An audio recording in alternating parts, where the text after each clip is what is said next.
नमस्कार.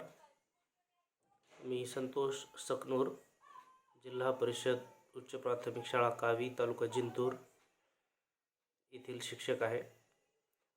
जिद्दचे कार्यकर्ते श्रीमान्य अशोकजी महाजन यांच्या प्रजासत्ताक दिनाच्या ज्या उपक्रमाबद्दल त्यांनी छोटंसं आवाहन केलं, तर त्याला प्रतिसाद म्हणून मी प्रजासत्ताक दिनाबद्दल माझे 2 शब्द मांडणार आहे.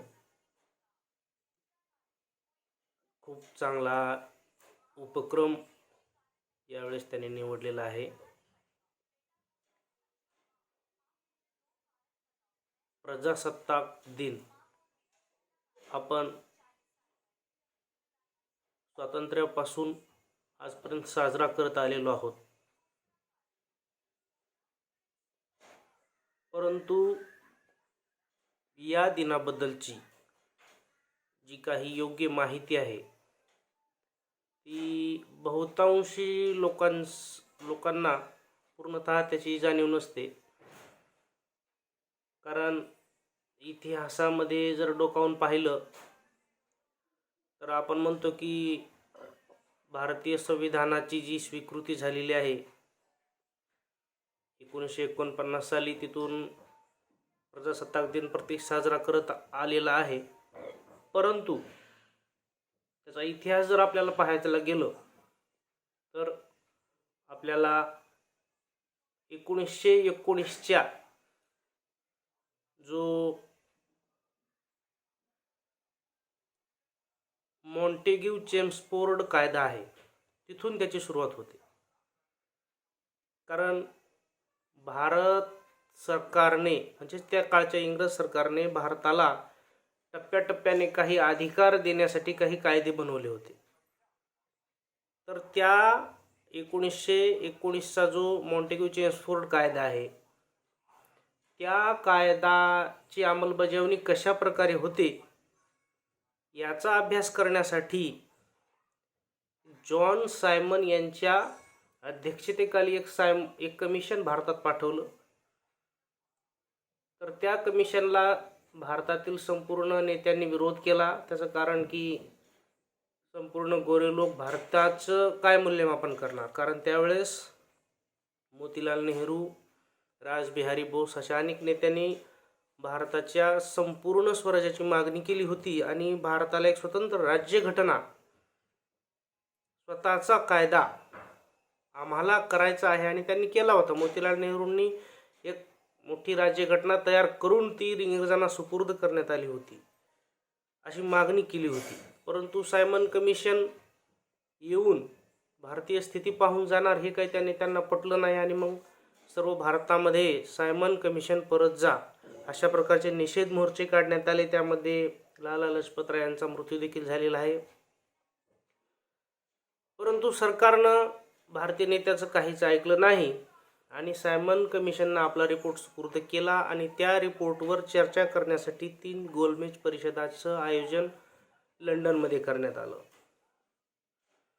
मग सर्व त्या काळचे महात्मा गांधीजींच्या नेतृत्वाखाली जो कार्यकर्ते होते जसे की जवाहरलाल नेहरू, मोतीलाल नेहरू, रासबिहारी बोस, महात्मा गांधीजी, बाबासाहेब आंबेडकर आदी त्या काळचे अनेक, तर त्यांच्या असं लक्षात आलं की हे इंग्रज सरकार आपल्याला काही लगेच्या लगे पूर्ण स्वराज्य आपल्याला देणार नाही आणि मग चिडून आणि स्वातंत्र्याची प्रेरणा घेऊन लाहोर या ठिकाणी राष्ट्रीय सभेचं ऐतिहासिक आंदोलन, ऐतिहासिक अधिवेशन 19 डिसेंबर 1929 या दिवशी भरवण्यात आलं आणि त्या दिवशी पूर्ण स्वातंत्र्याची मागणीच्या संदर्भाबाबतच हे अधिवेशन असेल अशी सर्वांना त्या ठिकाणी घोषणा देण्यात आली. आणि त्या दिवशी 26 डिसेंबर 1929 रोजी हा ठराव पण मांडण्यात आला आणि 31 डिसेंबरला सभेनं जाहीर केलं. त्या सभेच्या वतीनं जवाहरलाल नेहरू कारण हे ते अध्यक्ष होते, यांनी भाषणामध्ये जाहीर केलं की या राष्ट्रीय सभेचं प्रमुख उद्दिष्ट हे राहील की भारताला आता पूर्ण स्वातंत्र्यच मिळवायचं आहे, पूर्ण स्वराज्य मिळवायचं आहे. आम्हाला वसाहतीचे स्वातंत्र्य नको, आम्हाला अर्धवट स्वराज्य नको, आम्हाला पूर्ण स्वराज्य पाहिजे. अशा प्रकारची घोषणा 31 डिसेंबर 1929च्या रोजी देण्यात आली. आणि त्या दिवशी रात्री 12 वाजता तिरंगा ध्वज भारताचा पहिल्यांदा फडकवण्यात आला. तिरंगा ध्वज म्हणजे सध्याचा तिरंगा ध्वजासारखाच, फक्त चक्राच्या ऐवजी तिथं चरखा होता.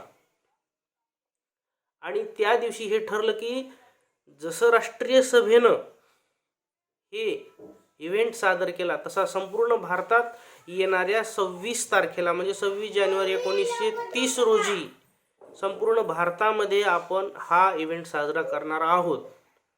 आता प्रश्न राहिला की घोषणा 31 डिसेंबर 1930 साली झाली, परंतु 1929 साली झाली, परंतु 26 जानेवारी हा दिवस का निवडला? त्याचं कारण आहे की हा संपूर्ण स्वातंत्र्याचा ठराव मांडण्याची जी तारीख होती ती 26 तारीख होती म्हणून, आणि पूर्ण भारतामध्ये त्याची अंमलबजावणी ज्या दिवशी झाली तो दिवस म्हणजे 26 जानेवारी 1930 हा दिवस होता. म्हणून 26 जानेवारी 1950 या दिवशी स्वतंत्र भारताचा पहिला प्रजासत्ताक आपण साजरा केलेला आहे. आणि तेव्हापासून आज तागायत आपण प्रजासत्ताक दिन साजरा करत आहोत अत्यंत आनंदाने. तर ही झाली ऐतिहासिक पार्श्वभूमी. आता मुळात प्रजासत्ताक हा शब्द, प्रजासत्ताक दिन हा शब्द या ठिकाणी येण्यामागची आपण एक प्रेरणा पाहूया.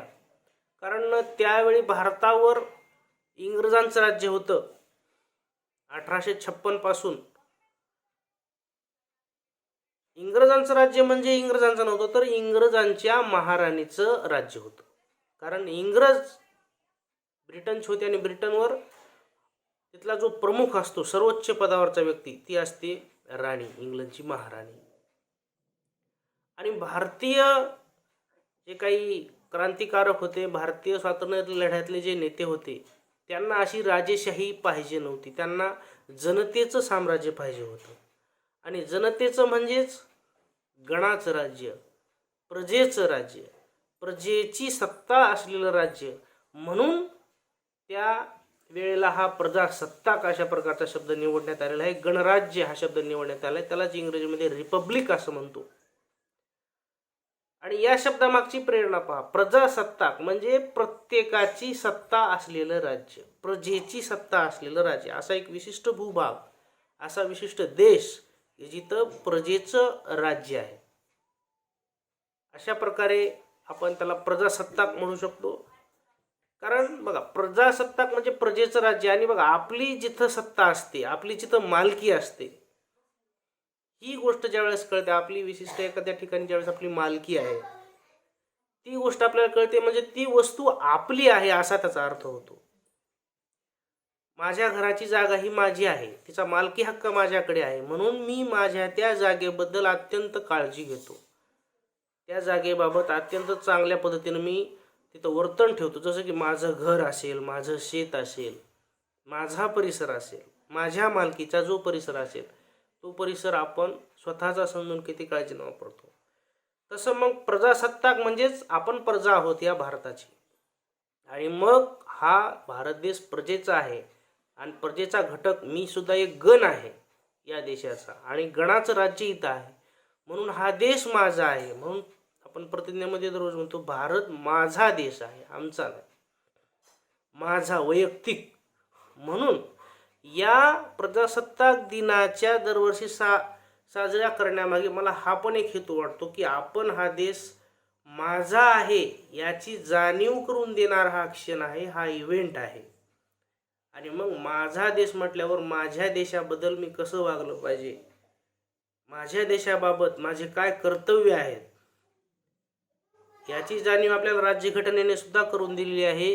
की घटनेच्या कलम 51 मध्ये प्रत्येक नागरिकाला त्याची कर्तव्ये लिहून देण्यात आलेली आहेत. कारण पूर्ण भारतीय राज्यघटना जगातली सर्वात मोठी लिखित राज्यघटना भारताची आहे. आणि ही लिखित आपले काही कर्तव्य आहेत, हे कर्तव्याची जाणीव व्हावी म्हणून आपण प्रजासत्ताक दिन साजरा करत असतो. स्वातंत्र्याची प्रेरणा आपल्याला त्यातून मिळते.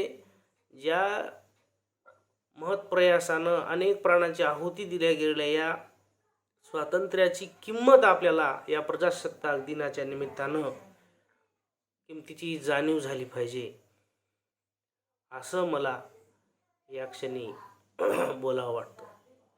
मी श्रीमान महाजन सरांचे अत्यंत आभार व्यक्त करतो. आता कोविडमुळं ते काही येऊ शकत नाहीत, पण याआधी ते आमच्या शाळेला 3 वर्ष सलग आले. त्यांच्याकडून आम्हाला वारंवार प्रेरणा मिळते. एक आमची प्रेरणा स्रोत ते बनलेले आहेत. त्यांच्या निमित्तानं त्यांच्या माध्यमातून त्यांच्यासोबत येत असलेले श्रीमाननीय, मागं त्यांचं निधन झालेलं आहे, त्यांच्याबद्दल सुद्धा आम्हाला पूर्ण आदर आहे.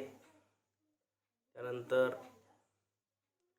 श्री पैठणकर सर, तसेच जिद्दचे अनेक सदस्य, आपल्या सर्वांचं एक आभार आणि अभिनंदन करतो.